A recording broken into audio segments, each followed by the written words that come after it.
Hello everyone, welcome back to my channel. Welcome to a new blog. দিনটা ছিল লক্ষ্মী পুজো। আমরা তিনজনে মিলে বেরিয়ে পড়েছিলাম একটি নতুন গন্তব্যের উদ্দেশ্যে। তো সকাল সকাল আমরা হাওড়া এসে পৌঁছে গেছি তাম্রলিপ্ত এক্সপ্রেস ধরার জন্য। তো আশা করছি অনেকেই গেস করতে পারছো আমরা কোথায় গেস করতে পারলে আমাকে কমেন্ট বক্সে জানিও। বাকিটা ক্রমশ প্রকাশ্য। তো আমার ছোট পুচকুটা সকাল সকাল উঠে পড়েছে আর এখন তার ঘুনু পেয়ে গেছে। ট্রেনে উঠে সে এপাশ ওপাশ দেখছে যে আমরা কোথায় দ্বিতীয়বারের মতো তো বুঝতে পারছে না। পাখি ডাকো, পাখি ডাকো, পাখি ডাকো, পাখি আয়, আয় পাখি আয়, আসছে না। আর ঘুরতে যাওয়া মানেই খাওয়া দাওয়া। তো আমরা ট্রেনেই একটা কেকের আর বিস্কুটের প্যাকেট নিয়ে নিয়েছিলাম। ডাটি ওটা, আর বাকি যা উঠবে সেগুলো তো আছেই। ডাটি এইটা খাও, এইটা।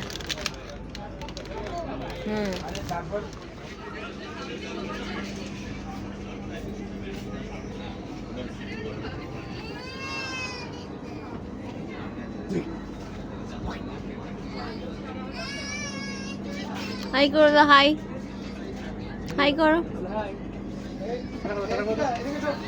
হাই করো মামা। তো আমাদের ট্রেন ছেড়ে দিয়েছে। প্রথমেই আমরা নিয়ে নিলাম একটু ট্রেনে বসে খাওয়ার মজাই আলাদা। এদিকে আমার পুচকু অনেক দৌড়ঝাঁপ করে এবার ঘুমিয়ে পড়েছে। সেই ফাঁকে আমরাও একটু খেয়ে নিলাম, যতক্ষণ ঘুমায় আর কি। এদিকে জানলার বাইরে ছিল সবুজে দিগন্ত বিস্তৃত মাঠ, পুরো একদম গ্রিনারিতে ভরা। আর এদিকে পুচকু আমার ঘুমিয়েই আছে।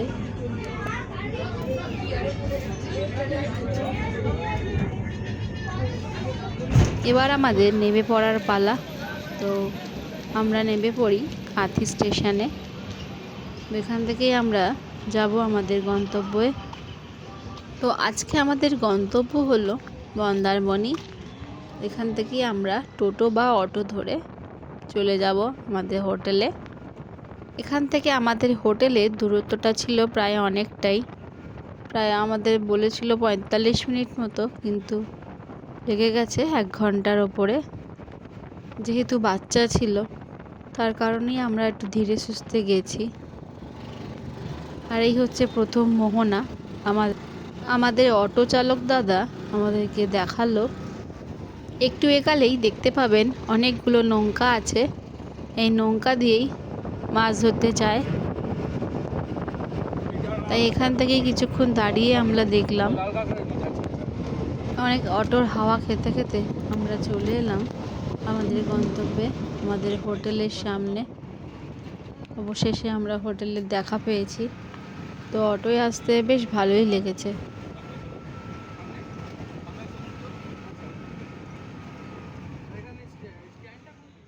এই হচ্ছে আমাদের হোটেল। আপাতত 2 দিনের জন্য আমরা এখানেই আশ্রয় নিয়েছি। তো চলুন আপনাদের সাথে একটু হোটেলের রুমটা শেয়ার করে নিই। এই হলো এন্ট্রেন্স, আর এই হচ্ছে একটা বেডরুম। ভারী সুন্দর সুন্দর গোছানো, পরিপাটি করে সাজানো। ছেলে তো আমার খুব মজা পেয়েছে এত সুন্দর বড় রুম দেখে। চারিদিক এ ঘর থেকে ও ঘর দৌড়ে বেড়াচ্ছে। এখানে একটা টিভিও দিয়েছে। আর এই হচ্ছে একটা ড্রেসিং টেবিল। আর এখানে দিয়েছে একটা ওয়ার্ড্রব।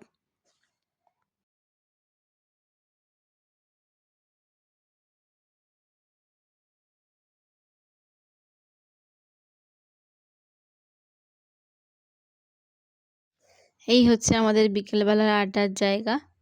একটি সুন্দর বড় ব্যালকনি। এখানে 2টি চেয়ার, একটি টেবিল দেওয়া আছে। বসে এখানে চা খাওয়া যাবে বিকেলে। এই হোটেলটা সি ফেসিং নয়, কিন্তু এখান থেকে সি বিচ পায়ে হেঁটে 2 মিনিটও লাগবে না। আর এই হচ্ছে বাথরুম। এখানে বাথটাব থেকে শুরু করে সব রকমই ব্যবস্থা আছে। ছেলেকে খাইয়ে নিয়েছি, তো চলো বাইরের বিচটা একটু দেখে আসি। এখানে প্রত্যেকটা হোটেলে একটা করে সুইমিং পুল আছে, তাই এখানে বেশ জোরদারে গান চলছে।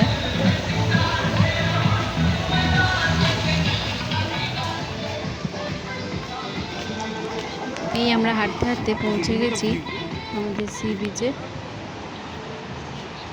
তো আমাদের পেয়ে গেছিলো প্রচণ্ড খিদে, তাই আমরা এখানে একবারে লাঞ্চ সেরে নেব বলেই বেরিয়ে পড়েছি। সমুদ্রের জল অনেক দূরে, তাই ছেলে আমার খুব একটা ভয় পায়নি। প্রথমে বুঝতে পারেনি, বেশ হেঁটে হেঁটে যাচ্ছিল। ছোটোবেলায় সবাই হয়তো এরকমই থাকে, আস্তে আস্তে আশা করছি ঠিক হয়ে যাবে। তো যেহেতু সমুদ্র অনেক দূরে, তাই সে মনের আনন্দে হেঁটে চলেছে। এখানে একটা হোটেলের দেখা পেলাম আমরা। হোটেলের মালিকগুলো বেশ বড় বড় কাঁকড়া ধরে রেখেছে, এইগুলোই পেটে চালান হবে। আর এদিকে সমুদ্র দেখে আমার বড় চলে গেছে একটু জলে পা ধোতে, আর এদিকে আমার ছেলে ডেকেই চলেছে। তখনও খুব একটা কথা শেখেনি, অনেকটাই ছোট, 15-16 মাস হবে তখন। এরপর এখান থেকে লাঞ্চটা আমরা করে নিয়েছি। আমাদের খাওয়া দাওয়া কমপ্লিট, এবার আমরা সুইমিং পুলে নামবো। এই হচ্ছে আমাদের হোটেল। ছেলে আমার ঘুমিয়ে পড়েছে, ঘুম এসে গেছে, গান শুরু হয়ে গেছে।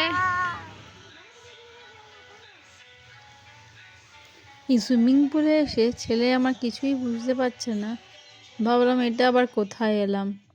চারিদিকে নীল জল, জলেও নামতেও খুব ভালোবাসে, এমনি সমুদ্র খুব ভয় পায়, কিন্তু জল নিয়ে খেলতে খুবই ভালোবাসে। তাই আমরা পাশে বসিয়ে রেখেই নেমে পড়েছি। আর আমাদেরকে বসে বসে দেখছে আর হাত দেখাচ্ছে। আমি ওকে পাশে বসেই বেবি পুলটাতে নেমেছিলাম, কারণ বড়টায় ভীষণ ডিপ, আর এদিকে ওকে ধরতেও হচ্ছে, তাই বেবি পুলেই নেমে পড়েছি। তারপরে ওকেও নামিয়েছিলাম।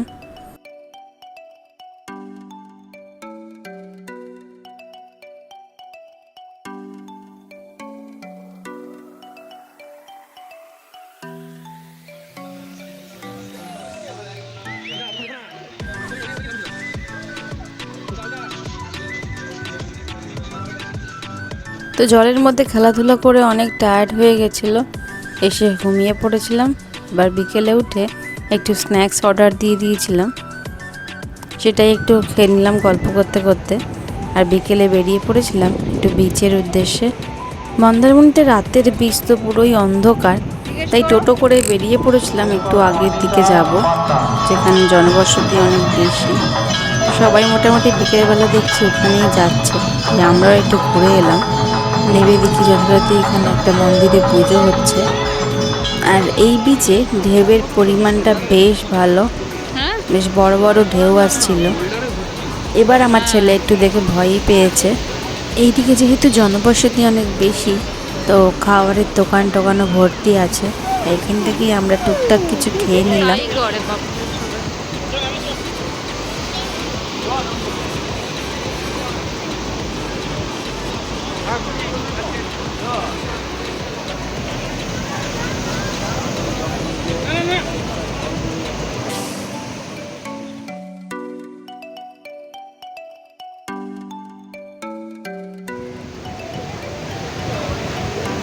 তো কিছুক্ষণ সমুদ্রের ধারে বসে হাওয়া টাওয়া খেয়ে নিয়ে আমরা বেরিয়ে পড়ি আবার হোটেলের উদ্দেশ্যে।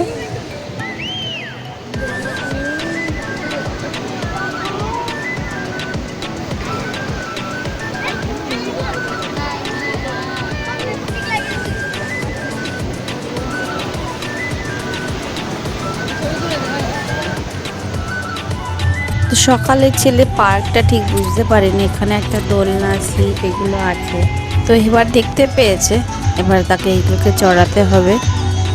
আর খোলা মাঠ পেয়ে সে এদিক ওদিক দৌড়ে বেড়াচ্ছে, ভীষণ এনজয় করেছে।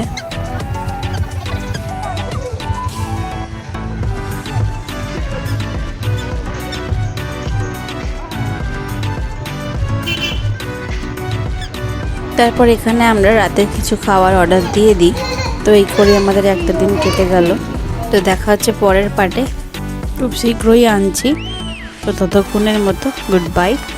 তো ভিডিওটা ভালো লেগে থাকলে লাইক, শেয়ার, সাবস্ক্রাইব করতে একদম ভুলো না। বাই।